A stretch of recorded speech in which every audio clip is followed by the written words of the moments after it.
صلی الله علیه وسلم فرمایا اول دا چې جنت ته تلل غواړې د جهنم نه ځان بچ کوي تعبد الله لا تشرک به شیئا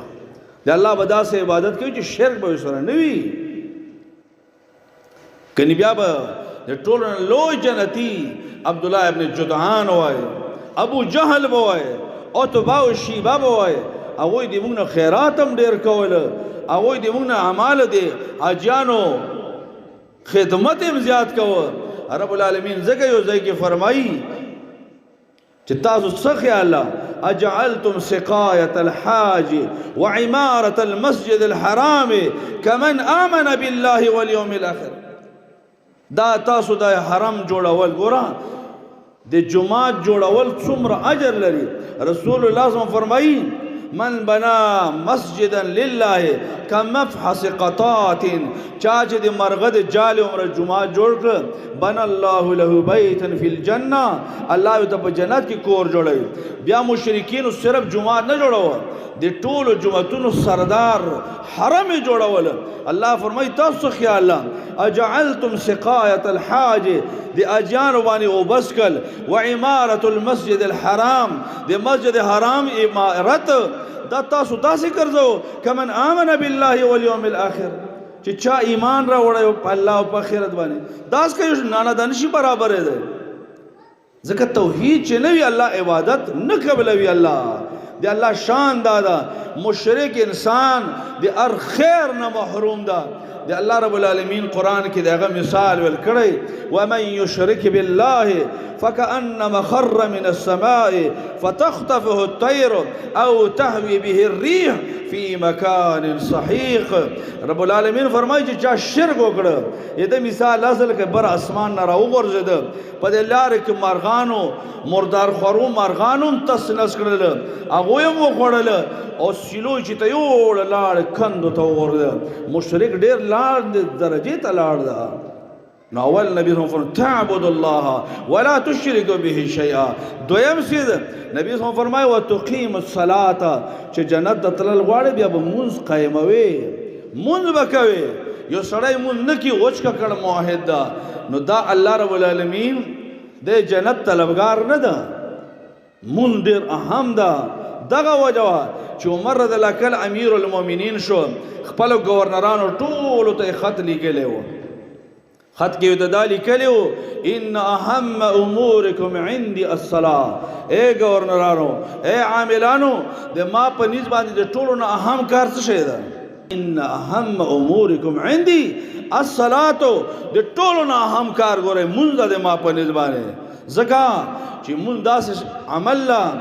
من حفظها وحافظ عليها حفظ دينه چا چې د مون حفاظت وکړه د دې نگرانی وکړه د به نور دینم نگرانی وکي ومن ضيعها چا چې مون ضایع کړه مون برباد کړ فهو لما سواه اضيع د دین علاوه چې هغه ډیر ضایع کوونکی دنه د نور دین بس تتما وکي چې د مون نه کوي نور به څه دي دین دارې تباو کې دا نور کارونه دی الله حکمونه په ډیر ضایع کیده ګوره انسان خطا کار ده د ټولو نه لویا الله چې معافي کوي په څه باندې کوي په مانځه باندې کوي نو علی رضی فرمایي چې ابو بکر رضی الله عنه یو حدیث بیان کړ څه حدیث بیان کړ چې بعد نبی صلی الله علیه وسلم نو اوریدل ما من رجل یو سړی نه وي یذنب ذنبا دغه د لاس نه خطا وشي ګناه وشي انسان سره ګره نفس دا شیطان دا خطا تی کیږي ګناه تی کیږي مختلف ګناه انسان نه وشي نو نبی هم فرمایي چې انسان نه ګناه وشي فیقوم د راپورته شي دا ور د خپمانتی علامه ده د خپل ایمان خپل ضمیر ملامت کړ فیقوم راپورته شو فیتطهر او دس وکړه ثم یستغفر الله بیا د الله نه بخښنه یا الله انسان یما کمزور یما مزمه وکړه یا الله بخنم غواړم نو نبی صلی الله علیه وسلم فرمایي الا غفر الله له الله ته بخنه کوي چې خبنده واقعا ته خفای واقعا ته ستومانه خپېمانه چې ته ګوره ګناه دې نه وشوه راپورته شولې او دس دې هم وکړل بیا دې ما نه بخښنه غواړې دغه ته نو غفر الله له الله ته بخښنه کوي مونږ یو ډېر عظیم عمل ده ډېر لوی عمل ده دومره لوی عمل ده چې کله چا مونږ وکړل او په دې ځای باندې ناس وي بیا هم فایده کوي نبی صلی فرمایي چې انسان مونږ وکړي نو تصلی علیه الملائکتو چې دې دلته ناس ده نو ملائک په د باندې دو ملائک دته دعاګانې کوي ته کومه دعا ته کوي چې په دې ځای ناس د ملائک یو دعا کوي اللهم اغفر له ملائک الله ته وي یا الله دې انسان ته بخښنه وکړي ګوره مونږ وکړ ناز څومره غټ کار اللهم اغفر له یا الله دې انسان ته بخښنه وکړي اللهم ارحمه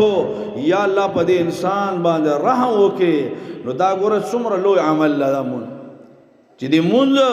عبادت ختم شو هغه د الله مناجات او زاریو سره ختم شولې د الله نه غوښتې ختم شي خو چې په دې ځای باندې تر کومه پورې انسان ناز ده نو ملائک هغه پاک مخلوق د الله رب العالمین دته دعاګانې غواړي اللهم اغفر له اللهم ارحمه یا الله دته بخښنه وکړي یا الله په د باندې رحم وکړي دا د مانځه څومره لوی